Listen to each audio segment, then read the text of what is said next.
Houve um tempo em que o feminino era reverenciado como sagrado. A mulher era a guardiã da vida e do mistério. No coração das sociedades antigas, deusas eram tanto criadoras quanto destruidoras, símbolos de ciclos que governavam a vida e a morte. Elas não eram apenas divinas, elas eram o próprio reflexo do poder absoluto da natureza.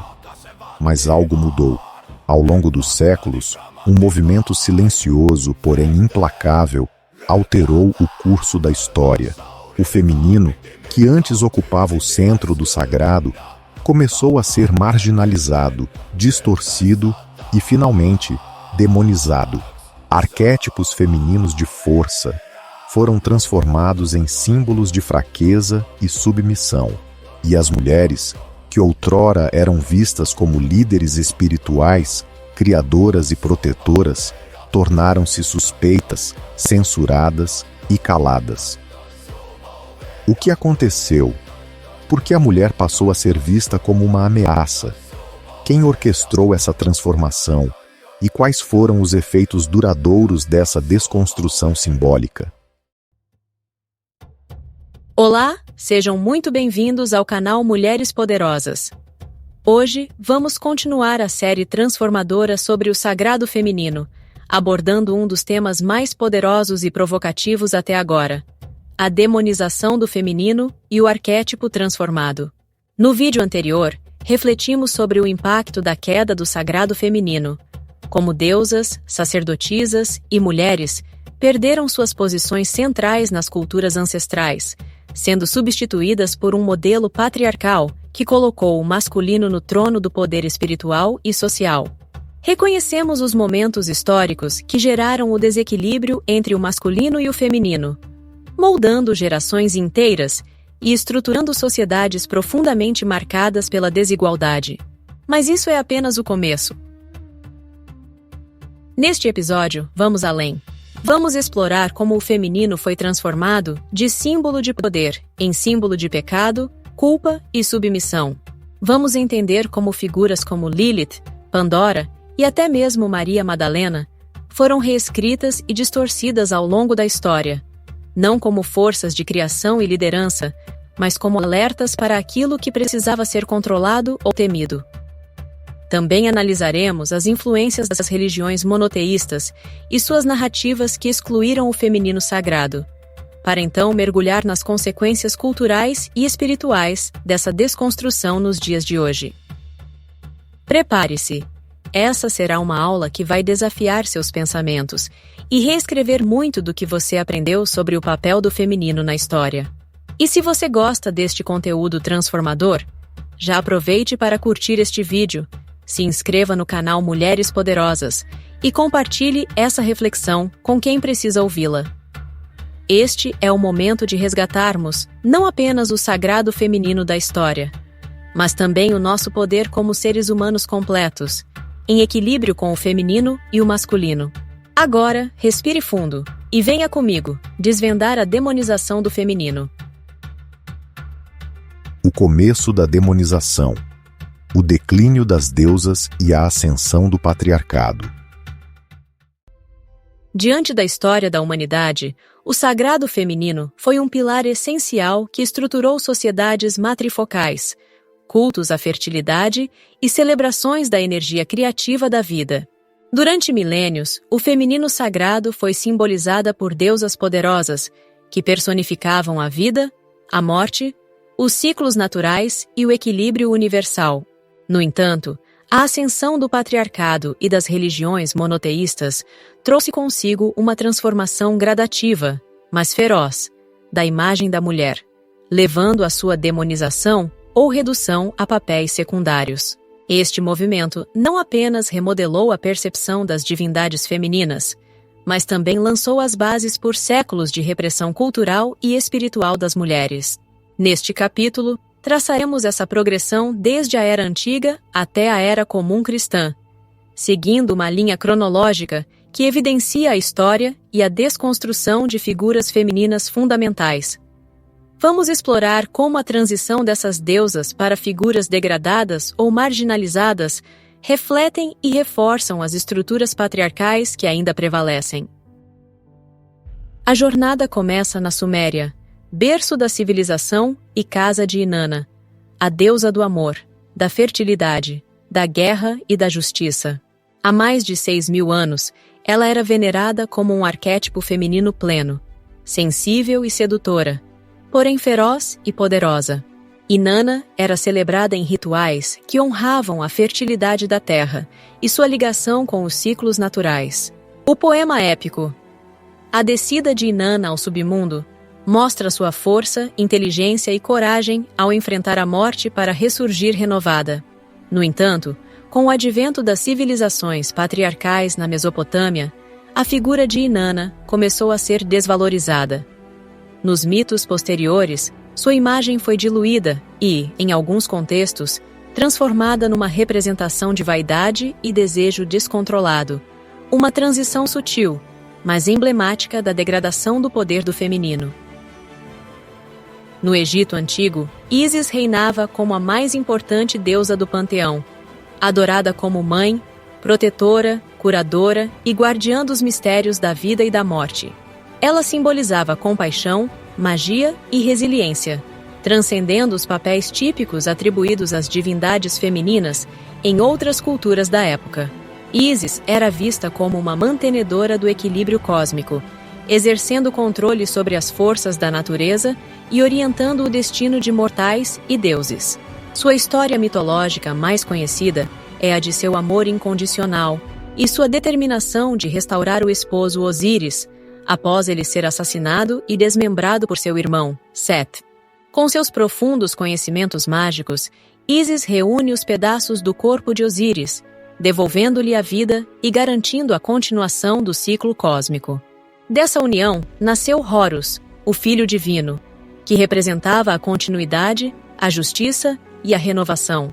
O papel de Ísis vai muito além de uma idealização materna. Ela era a mestra da magia e do ocultismo no Egito, detentora dos nomes secretos dos deuses, um conhecimento considerado a chave do poder absoluto sobre o cosmos. Seus templos, espalhados pela região do Nilo, eram centros de cura e proteção, onde sacerdotes e sacerdotisas atuavam como mediadores entre os mundos humano e divino. Ísis não fazia distinção de gênero ou classe, e era invocada por todas as pessoas em busca de cura, segurança e sabedoria. Seu poder absoluto e multifacetado fez dela uma figura de reverência, não só no Egito, mas em outras culturas do Mediterrâneo, onde foi incorporado a sistemas religiosos locais, ganhando um culto que se expandiu até o Império Romano. Entretanto, a disseminação de sua influência encontrou obstáculos com a invasão romana do Egito em 30 d.C. e, consequentemente, o avanço do cristianismo nos séculos seguintes. Os templos de Ísis foram destruídos ou convertidos, marcando o início de seu silenciamento.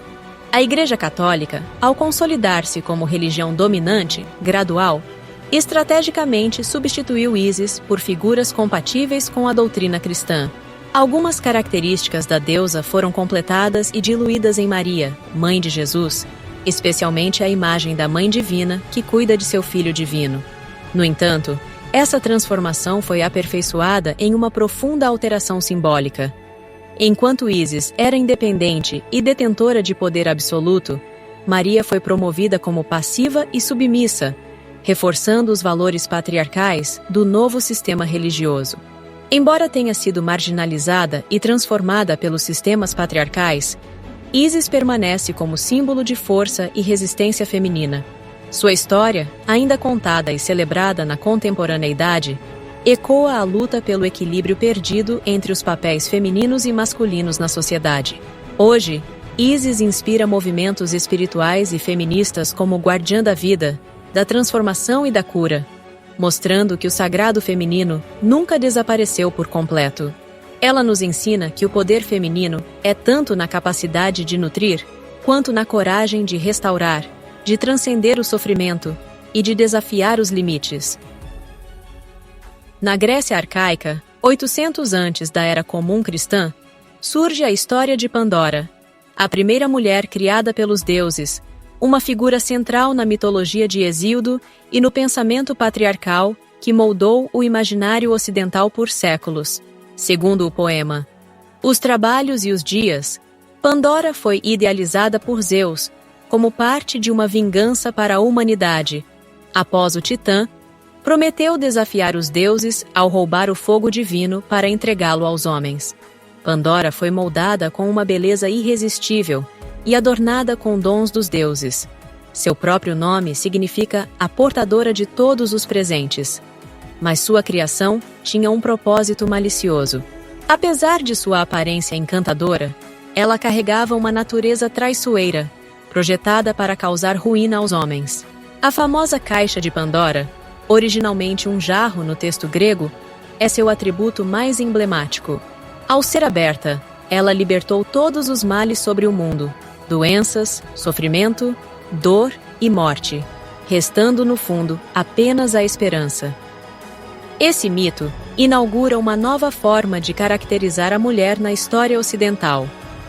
Pandora não é um símbolo de reverência ou poder divino, mas sim o agente do desastre, marcado por vaidade, curiosidade e uma incapacidade de resistir às tentações.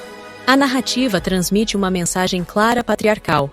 A mulher, ainda que bela e desejável, carrega em si o potencial para destruição e caos. Comparada às antigas deusas do Mediterrâneo e do Oriente Próximo, que eram veneradas como forças criadoras e mantenedoras do equilíbrio, Pandora representa uma ruptura drástica na maneira como o feminino era percebido. Ao contrário de Inanna e Ísis, que detinham poder sobre a vida e a morte, Pandora simboliza a perda de controle e a vulnerabilidade masculina diante das mulheres. A história também condiciona as mulheres ao peso metafórico da culpa, perpetuando a ideia de que elas são a origem de todos os infortúnios. Essa transformação narrativa reflete um período de transição cultural na Grécia, em que a valorização do papel feminino nos cultos pré-helênicos foi sistematicamente suprimida. Outras deusas gregas, como Hera, Afrodite e Atena, também são exemplos desse reposicionamento. Hera foi reduzida a uma figura ciumenta e vingativa, Afrodite transformada em um arquétipo de sensualidade destrutiva, e Atena, embora inteligente e poderosa, afastada de qualquer conexão com atributos tradicionalmente femininos, tornando-se uma aliada masculina no panteão grego. A história de Pandora não é só um mito, mas um reflexo das normas sociais que estruturaram a Grécia Antiga, reforçando a subserviência feminina e a demonização de suas qualidades. No entanto, Pandora também pode ser vista, sob outra ótica, como uma figura trágica, uma criação moldada pelos próprios deuses para carregar um fardo que nunca foi sua escolha. Assim, sua narrativa serve como um poderoso lembrete das consequências das estruturas patriarcais que buscavam controlar e reprimir o feminino durante milênios. Nas mitologias nórdicas, Escandinávia, 200 antes da Era Comum Cristã, as valquírias eram representações da força, determinação e autoridade, desempenhando um papel crucial nos destinos humanos e divinos. Elas foram criadas das lendas vikings entre 200 a.C. e as primeiras décadas da Era Comum Cristã, e seu nome significava literalmente as escolhidoras dos mortos. Estes seres, a serviço do deus Odin, cavalgaram entre os campos de batalha para selecionar os guerreiros mais honrados, que tiveram o privilégio de entrar no Valhalla, o Salão dos Mortos Gloriosos. As valquírias eram fascinantes porque traziam consigo um duplo simbolismo poderoso. Ao mesmo tempo em que encarnavam a força feminina, sendo elas guerreiras letais e agentes decisórias no destino dos heróis, elas permaneciam presas às engrenagens de um universo patriarcal. Elas não governavam sua própria existência e nem determinavam seus próprios destinos, subordinadas a Odin e a narrativa dos deuses masculinos. Assim, enquanto a mitologia nórdica as celebravam como figuras imponentes, também posicionavam essas mulheres como coadjuvantes na busca pela glória masculina. Com o passar do tempo e a cristianização da Escandinávia, por volta do século X, As valquírias passaram a ser assimiladas em novos discursos que deslegitimaram ainda mais seu papel autônomo. Na cosmovisão cristã, elas estavam associadas a bruxas e maldições, figuras perigosas que ameaçavam o equilíbrio divino ordenado pelo Deus único. Nessa transição, o poder das valquírias foi esvaziado. A ideia de mulheres independentes ou poderosas se tornou um tabu. No entanto, as valquírias simbolizam um tipo de poder único na tradição europeia antiga. Elas não pertenciam ao estereótipo de fadas doces ou figuras maternais dóceis. Elas eram fortes, hábeis e complexas, representando a energia feminina que transcende os papéis domésticos e sociais impostos pelos valores patriarcais. Lilith, a mulher que recusou a submissão. Mesopotâmia, Judaísmo, século VII antes da Era Comum cristã. Lilith é uma das figuras femininas mais emblemáticas e controversas de toda a história mitológica e religiosa, pois encarna a primeira rejeição explícita ao controle patriarcal dentro de uma narrativa religiosa estruturada. Sua história remonta às antigas tradições mesopotâmicas, entre os sumérios e acádios, mas ganhou grande notoriedade a partir dos textos judaicos, especialmente no alfabeto de Ben-Sira, século VIII ou IX, depois de Cristo, que se apresentava como a primeira esposa de Adão. Segundo a lenda, Lilith foi criada do mesmo barro que Adão, ao contrário de Eva, que foi gerada a partir da costela do homem. Partindo dessa origem igualitária, ela reivindica direitos equivalentes ao de seu companheiro. No entanto, ao perceber que Adão exigia submissão e obediência, Lilith rejeita a sua posição subalterna e abandona o Éden. Essa escolha de liberdade tem um preço alto. Ao deixar o jardim divino, Lilith é transformada pela tradição em um ser demoníaco, uma súcuba que representava a luxúria feminina e a ameaça à pureza masculina. Seu mito transcende fronteiras para consolidar arquétipos femininos demonizados. Lilith está associada à sexualidade descontrolada, à maternidade violada, acusada de matar filhos, e à resistência ao controle masculino. 3 características que ameaçam profundamente o ideal patriarcal de submissão e conformidade feminina. A distorção da narrativa de Lilith foi uma ferramenta poderosa das sociedades patriarcais para sufocar a independência feminina. Em vez de ser vista como uma guardiã do feminino ancestral, ela foi pintada como um monstro a ser temido. Esta estratégia justifica séculos de repressão. Mulheres independentes ou que demonstram comportamento sexual livre passaram a ser tratadas como ameaças, não apenas ao sistema patriarcal, mas ao próprio mundo divino. No entanto, na modernidade, Lilith foi redescoberta e reinterpretada como símbolo de liberdade e empoderamento feminino. Longe de ser apenas um demônio, ela carrega os arquétipos da mulher que luta por autonomia e desafia as normas impostas. Sua rejeição ao patriarcado é, hoje, vista por muitos como um grito de resistência contra a opressão. Eva, religião abraâmica, 1500 à Era Comum, a origem do pecado e a submissão feminina. Enquanto Lilith representa a mulher que desafia a autoridade masculina, Eva é o símbolo universal da mulher submissa, que mesmo assim é culpada pela ruína da humanidade. No livro de Gênesis, Eva é criada como auxiliadora de Adão, formada a partir de sua costela, uma narrativa que já implica sua existência como derivada e secundária ao homem. A dualidade de Eva resume a ideia da mulher ideal nas religiões patriarcais. Ela existe para servir ao homem, mas ao ser enganada pela serpente, revela-se incapaz de controlar seus impulsos e é responsabilizada pela queda da humanidade.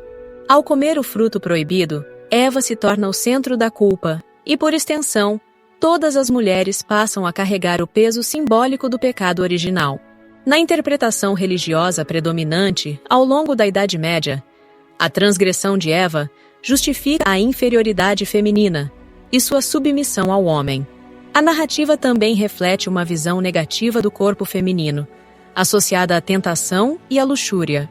A maternidade e a dor do parto, que Deus impõe como punição a Eva, reforçam a ideia de que a mulher é uma pecadora em constante expiação.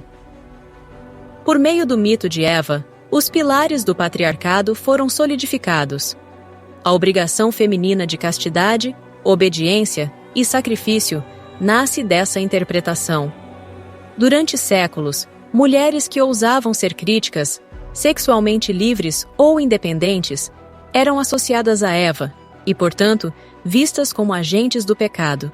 Apesar disso, a história de Eva também pode ser reinterpretada como um símbolo de curiosidade e busca pelo conhecimento. Ao comer do fruto proibido, ela demonstra um desejo de saber que transcende os limites impostos por uma autoridade superior. Assim, como Lilith, Eva pode ser vista não apenas como um clichê de submissão, mas como uma figura que toma decisões importantes, mesmo sob duras consequências.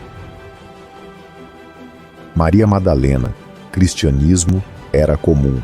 A discípula transformada em pecadora. Com a ascensão do cristianismo na Era Comum, uma nova figura feminina surge para ilustrar o binômio mulher santa versus mulher pecadora. Maria Madalena. Nos Evangelhos, Maria Madalena é descrita como uma das seguidoras mais próximas de Jesus Cristo, sendo a primeira testemunha da sua ressurreição, um papel central na narrativa cristã. No entanto, séculos de manipulação teológica a transformaram em um símbolo da mulher arrependida, erroneamente associado à prostituição. A identificação de Maria Madalena como uma pecadora remonta ao século VI, quando o Papa Gregório I declarou que ela era a mesma figura de uma mulher citada em Lucas 7,37, que lavou os pés de Jesus com lágrimas e perfume. Essa interpretação não tem respaldo nos textos originais, mas foi amplamente adotada pela Igreja Católica para promover a ideia de redenção e penitência feminina. Assim, Maria Madalena foi reinventada como uma prostituta arrependida que alcança a salvação. Essa narrativa serviu a um propósito profundo: fortalecer a mensagem de que a mulher deveria se submeter à autoridade masculina e buscar a redenção por meio do arrependimento. Ao mesmo tempo, contrastava com a figura de Maria, mãe de Jesus, que encarnava o arquétipo da mulher ideal, pura, imaculada e submissa. Madalena, ao ser pintada como o oposto disso, tornou-se um exemplo negativo cuja única redenção foi a submissão ao Cristo. No entanto, estudos recentes e textos apócrifos, como o Evangelho de Maria Madalena, revelam uma visão diferente. Esses documentos mostram que Madalena tinha um papel de liderança entre os discípulos e era uma confidente espiritual de Jesus. Longe de ser uma pecadora arrependida, ela aparece como uma mulher sábia e esclarecida. Hoje, Maria Madalena é reavaliada pelos movimentos feministas e espirituais como um símbolo de força, sabedoria e resiliência. Sua história ecoa o potencial do sagrado feminino, mesmo em face de séculos de antiguidade teológica. Maria, mãe de Jesus. Cristianismo era comum. A mãe imaculada. Maria, mãe de Jesus, tornou-se uma das figuras mais emblemáticas da tradição cristã, venerada como o exemplo ideal de feminilidade, pureza e devoção. Sua imagem foi moldada pela Igreja como símbolo máximo do arquétipo materno e da mulher completamente submissa à vontade divina. Representada como imaculada, obediente e sempre disponível para servir, Maria personificou um modelo de virtude feminina que reforçava a conformidade aos papéis servis e passivos esperados das mulheres, tanto na esfera religiosa quanto na sociedade patriarcal que emergia no início da Era Comum. No entanto, Maria está longe de ser apenas uma personagem passiva. Embora a tradição cristã tenha promovido sua santidade, desprovida de poder individual, sua história reflete camadas de reverência cultural e espiritual que a associam a qualidades respeitadas em figuras femininas sagradas em religiões anteriores.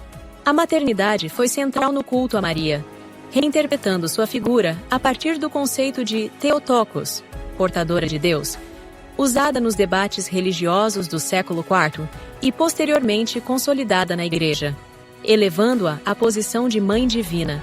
Esse aspecto materno, no entanto, muitas vezes dissipou a ideia de Maria como uma mulher autônoma, concentrando sua existência apenas em seu papel enquanto intermediária entre os homens e Deus.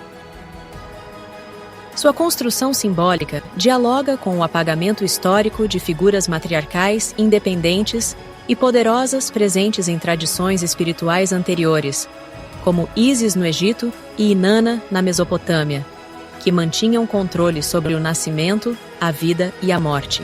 Maria herdou aspectos dessas deusas, como o cuidado materno, mas foi despojada de qualquer autonomia espiritual ou poder cósmico. O título de Mãe Imaculada reflete, em parte, a imposição de um ideal feminino que subjugava as mulheres em uma sociedade estruturada pelo patriarcado, onde virtudes como a pureza, a obediência e a passividade eram exaltadas. Mesmo sua maternidade foi concebida de forma a minimizar sua humanidade, uma vez que Maria, segundo a tradição cristã, concebeu Jesus de forma virginal, o que a posiciona como uma figura quase distante das experiências humanas. Esse artifício reforça sua posição sublime e perfeita, mas retira elementos de força feminina que poderiam ser inspiradores além dos muros da religiosidade. Sua imagem serve para enfatizar o destino das mulheres como servidoras e cuidadoras, reforçando que sua realização plena só é alcançada por meio de seu relacionamento com o masculino, seja ele o filho, o marido ou Deus. Ainda assim, Maria transcendeu o tempo como um ícone cultural poderoso. Ao longo da história, comunidades marginalizadas, movimentos femininos e teologias modernas buscaram reinterpretar sua figura não apenas como símbolo de submissão, mas como modelo de força interior e resistência. Seu amor universal e compaixão por toda a humanidade transcende os limites da religião, tornando-a uma figura de consolo espiritual e fé mesmo fora do cristianismo tradicional. Como representação do feminino sagrado, Maria segue inspirando debates entre tradição e transformação, entre submissão e força, em busca de um equilíbrio espiritual que é divino e humano. Conclusão: o renascimento do sagrado feminino no mundo contemporâneo. A narrativa histórica que acompanhamos, do declínio das deusas à demonização das figuras femininas sagradas, não é apenas um eco distante da antiguidade e da era comum cristã. Ela molda, até hoje, nossa percepção do feminino, influenciando valores, estruturas de poder e as próprias formas de espiritualidade no mundo contemporâneo. Porém, nos últimos séculos, vemos um movimento crescente de questionamento e ressignificação dessas figuras mitológicas e religiosas. Este renascimento do sagrado feminino tem impactos profundos e transformadores em nossa sociedade atual. Ao revisitarmos as histórias de Inanna, Ísis, Pandora, Lilith, Eva, Maria Madalena e outras figuras marcantes, lançamos luz sobre arquétipos há muito reprimidos.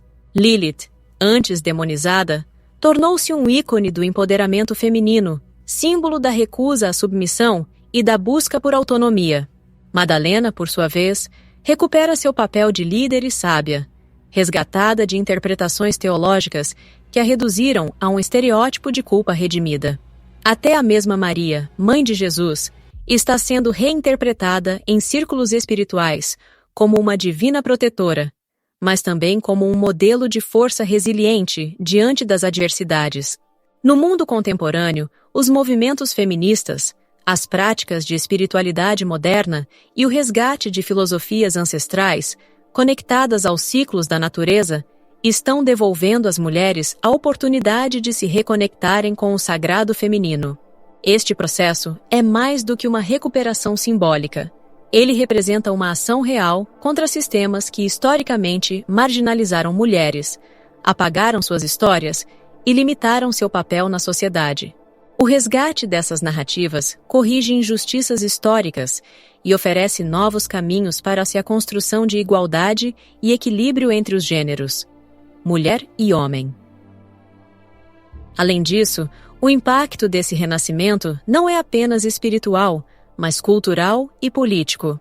Mulheres em todo o mundo estão redescobrindo que o feminino não é sinônimo de fraqueza ou submissão, mas uma força criativa, poderosa e transformadora. Arquétipos outrora subjugados oferecem, hoje, ferramentas para desafiar normas patriarcais, questionar padrões de beleza, redefinir maternidade e ampliar conceitos de sexualidade. São passos cruciais na construção de um imaginário coletivo que valoriza a diversidade, a integridade e a complexidade do feminino em todas as suas formas. O resgate do sagrado feminino não significa apenas voltar ao passado e venerar mitos antigos. Significa considerar que as histórias dessas figuras continuam vivas, como um lembrete da força que as mulheres sempre possuíram, mesmo quando foram desacreditadas ou silenciadas. Esse renascimento ressoa em novos movimentos globais por justiça social, representatividade política e liberdade individual. Ele inspira não só mulheres, mas todas as pessoas a repensarem a relação entre poder, cuidado, autoridade e preservação. Hoje, mulheres ao redor do mundo estão revisitando histórias como as de Lilith, Eva, Maria de Nazaré e Madalena com novos olhares. Essa ressignificação não apenas devolve a elas o protagonismo perdido, mas também reconecta todas as pessoas, homens e mulheres, a uma espiritualidade mais equilibrada e inclusiva. O resgate desses arquétipos faz parte de um movimento global por igualdade e representatividade, desafiando os sistemas patriarcais que ainda sustentam muitas formas de opressão. Refletir sobre isso é o primeiro passo para ajudar a mudar o imaginário coletivo e equilibrar as forças que moldam nossas vidas.